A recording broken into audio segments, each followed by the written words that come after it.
Hey everyone, how's it going? Today I want to show you how I made this gorgeous 3D printed e-ink display for my kitchen and how you can do the same. First, the hardware. I'll be using this 12.48-inch e-ink display hat from Waveshare. It retails for around 250 euros, or at least that's what I paid for it on Amazon.nl.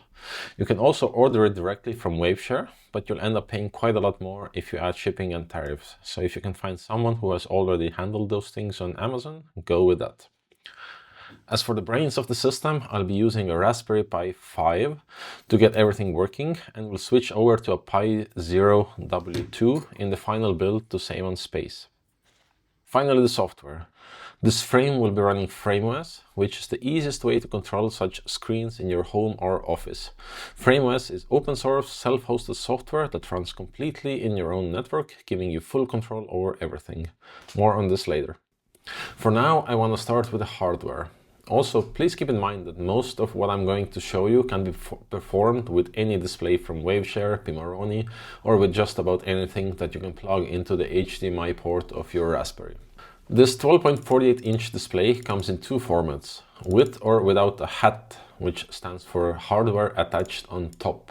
You'll want to get the version with the hat, as the hat is literally the control board that sits between your Raspberry and the display. If you get deeper into electronics, you may want to design your own hat, but for now the stock one will do just fine. If you open the box, you'll find some cables we'll need later, and the display itself. Remove the 12 screws on the back and you'll find a large blue PCB with connections for an Arduino, an ESP32 and a Raspberry. It's really the perfect board for getting started. We are only interested in the Raspberry connector, so take your Pi 5, plug it into the slot and, well, that's it. The hardware is ready. Definitely do not make the same mistake I did by screwing back the backplate, as it's going to be really hard to get a USB cable attached if you do.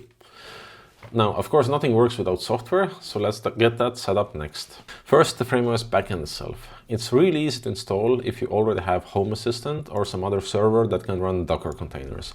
Just copy this URL to the Home Assistant add-on store, click install, wait a bit, enable Watchdog and automatic updates, click start, and that's it. You can now access FrameOS via the Home Assistant sidebar.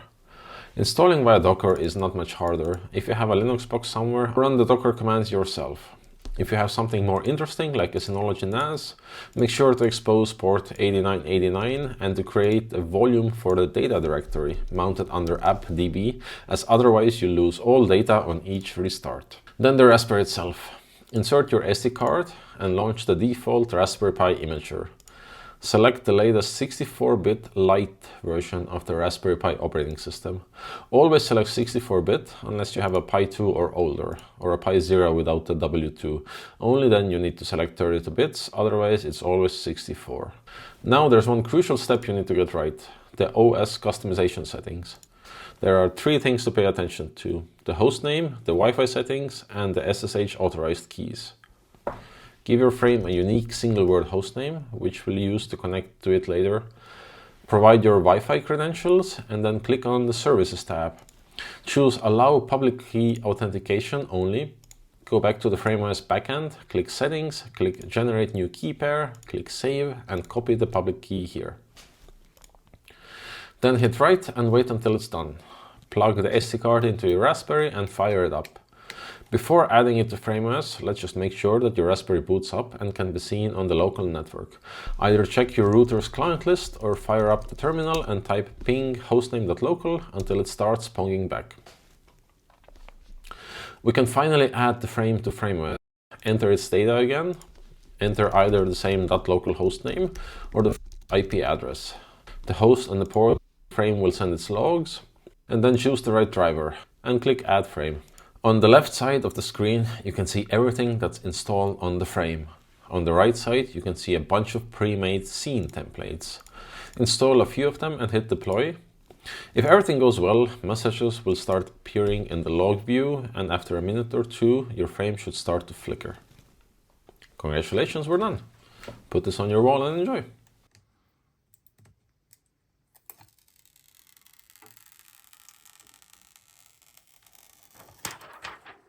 Except while this might look fine for your server rack, I think we can do better for a kitchen frame.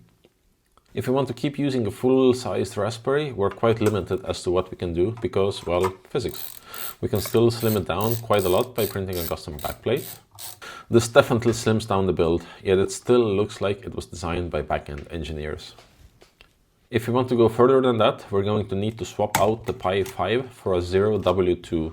We're also going to have to modify the hat itself, as this large 40-pin connector will just get in our way, even if using a small Raspberry.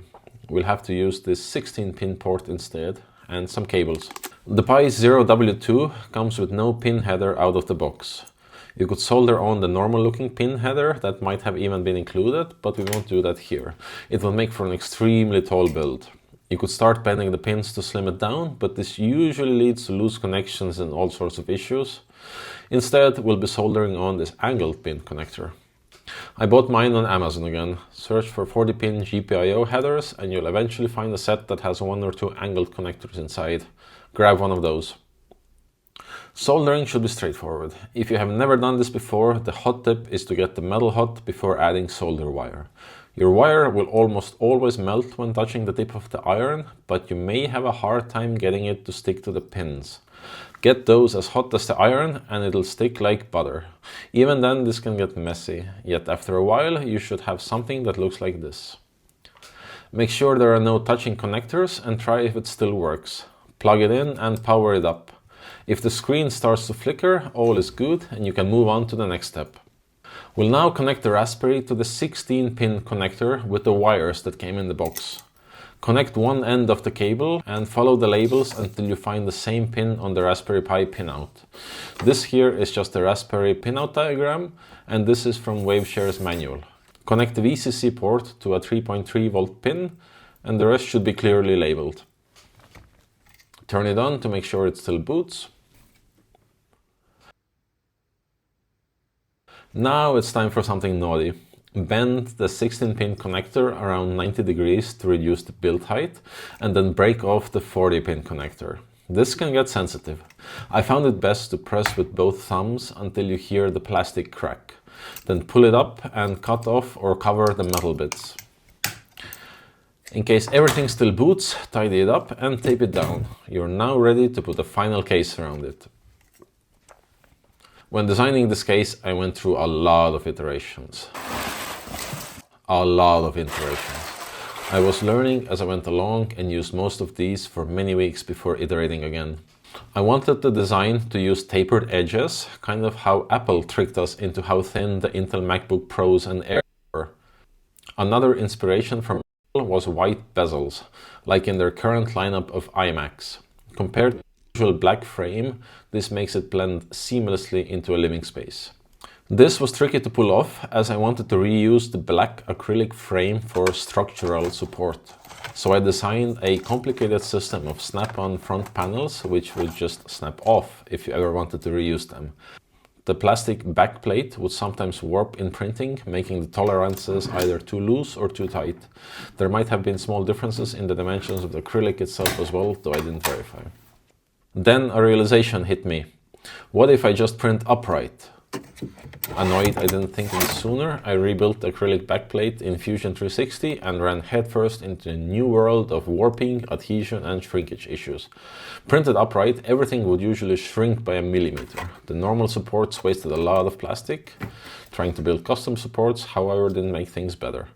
Printed at 45 degrees, things tended to slide and deform in funny ways or just not be better with regards to print time or plastic waste. I gave up and redesigned it all from scratch now that I could also design the core of the frame to my liking. Here's how I now print it with my X1C using Bambu Labs basic white PLA. The inner plate I print vertically so that it fits in one piece. It should be 229.5 millimeters in height. To achieve that, I scale it up by 1 millimeter to 230.5 millimeters. This way, the final printed product is roughly 229.5. And I just use the standard supports. The back plate is sliced in two and printed face down on a smooth PEI plate. Use either that or the new cool SuperTac plate to avoid warping. For me, it comes out just perfectly and precisely sized every time. Definitely avoid the basic cool plate. Finally, the front. I also slice it in half and then print it face down on the smooth PEI plate. Now clear out the supports.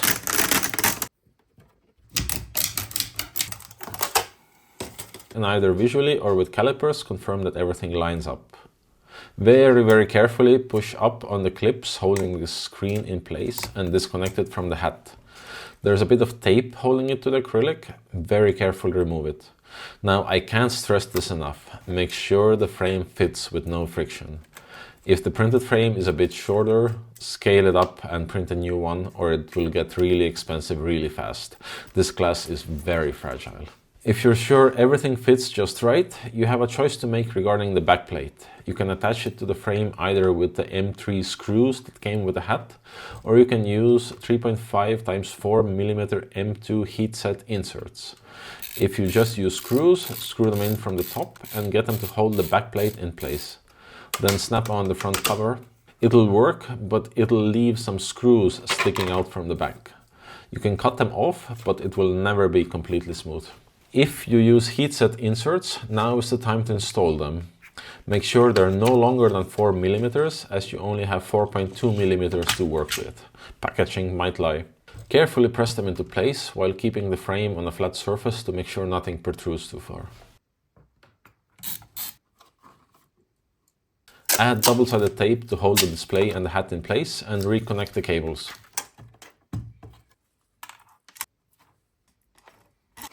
For the power port, I'm using one of these adapters I again found on Amazon. By wiring the red wire to any 5V pin on the Pi and the black to any ground pin, I can charge it directly with a USB-A to USB-C cable. Making it truly USB power delivery compatible is outside the scope of this video, so this will do for now. Alternatively, just stick a micro USB cable through the hole in the backplate and connect it to the Pi directly. Make sure everything still works, screw it all up, snap on the front plates, and fire it up. Congratulations! You have now built a 12.48-inch FrameOS E display worthy of any indoor wall. As to snap on and off easily, feel free to experiment with different colors: marble PLA, wood, more wood, 3D wood, gold, red, black metal, or anything else you can imagine. Scroll through picture frames in online marketplaces for all kinds of ideas. Personally, I like simple marble the best, as it blends in nicest with the walls here. But what do you think? How would you customize your frame's front panel? Would it be flat? Would it be 3D? Leave a comment below. At just around 2 centimeters, the final product is thin enough for me, but could we go even thinner? Why, of course. But that would require a custom hat, as wires and connectors just add too much bulk. Get subscribed so you don't miss that. On the software side, you can use FrameOS to install any number of scenes on your frame, from image galleries and AI-generated slop to calendars and message boards. A deeper dive into FrameOS and how to build your own scenes is the topic for another video, but here's a primer. Start by installing sample scenes from the included repository. When you're happy with what you got, press deploy. When you need something more complex, click edit and study how the included scenes are built. There's always a render event that kicks off the whole thing, triggered at an interval. Then the blue logic nodes are executed in the order that they're connected. Green data nodes fetch, transform, or generate data and also handle caching. Yellow state nodes are user-provided input. Logic flows from left to right. Data flows down. Pull from a handle to connect it to another handle or to create a new node.